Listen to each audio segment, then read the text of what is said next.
Gue ada di industri videografi, fotografi. Itu bukan waktu yang sedikit, lumayan cukup panjang. Dan spesifik 6 tahun belakangan ini gue masuk ke industri fashion. Kita semua tahu ada marketplace, ada TikTok Shop yang sekarang lagi berkeliaran di mana-mana. Dan gue masuk ke industri ini sekitar tahun 2020 dulu. Mempunyai basic di dunia videografi, fotografi. Pertama kali gue masuk ke industri fashion ini, gue mengawali menjadi seorang content creator, atau mungkin videographer atau video editor. Singkat cerita, seiring berjalannya waktu, gue menelaah tentang masalah perjalanan gue di industri fashion ini. Semakin sini gue paham bagaimana konten itu bekerja, bagaimana marketing itu bekerja, bagaimana iklan itu bekerja, termasuk bagaimana bisnis ini bekerja. Selama 6 tahun ini bukan waktu yang sedikit gue mendapatkan penawaran untuk bekerja sama, atau teman-teman gue, rekan-rekan gue yang mengajak, yuk kita bikin brand. Cuman kita semua paham, untuk kita yang udah ada di industri ini cukup lama, bikin brand di industri fashion ini bukanlah sesuatu yang mudah,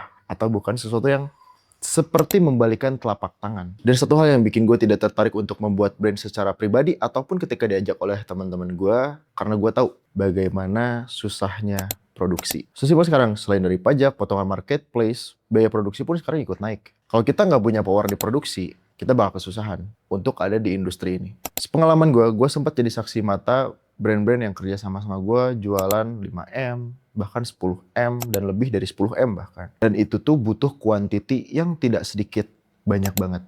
Bahkan setiap harinya keluaran ribuan piece. Kalau kita nggak punya power di dunia produksi, gimana cara kita bisa produksi massal semassal itu? Dan bahkan orang-orang besar pun tidak sedikit dan tidak kurang, sepengalaman gue, gagal di produksi. Ketika produknya lagi hype, produknya habis. Dan di situ ada terjadi learning phase lagi, ads-nya itu berulang lagi, kita kembali lagi ke nol, dan sebagainya.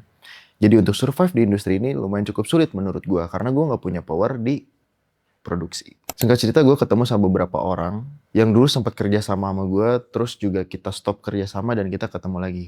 Ada suatu penawaran dari salah satu founder brand untuk mengajak kerja sama ke gue, yuk kita develop brand ini bareng-bareng, lu mau atau enggak? Yang awalnya gue nggak tertarik tentang industri fashion ini bekerja, gue nggak tertarik untuk bikin brand, gue nggak tertarik buat punya brand. Ketika gue dipertemukan dengan orang-orang ini, gue benar-benar tidak banyak berpikir lama. Karena dari orang-orang ini, menurut gue adalah orang-orang expert di bidangnya. Salah satunya adalah orang yang expert di bidang produksi.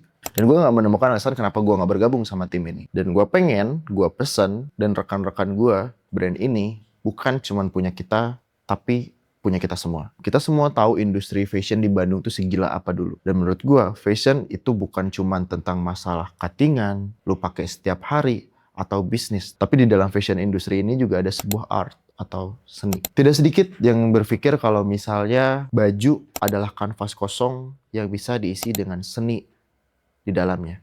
Inilah gue sekarang. Video ini adalah video awal di mana gue akan bercerita tentang perjalanan brand ini dari nol sampai nanti ke depannya seperti apa. Perjalanan ini gue dokumentasikan untuk gue pribadi atau untuk kalian semua yang mungkin pengen tahu bagaimana journey-nya membangun sebuah bisnis atau brand fashion. Dan yang selanjutnya, gue juga pengen melibatkan kalian. Jadi, menurut gue brand ini akan gue libatkan semua orang. Semua orang berhak berkomentar, semua orang berhak berkritik, semua orang berhak untuk ngasih saran dan masukan. Dan perjalanan brand ini bakal gue dokumentasikan setiap detailnya yang bisa gue share ke kalian semua. Gue Dimas J, dan selamat ketemu di Kensei.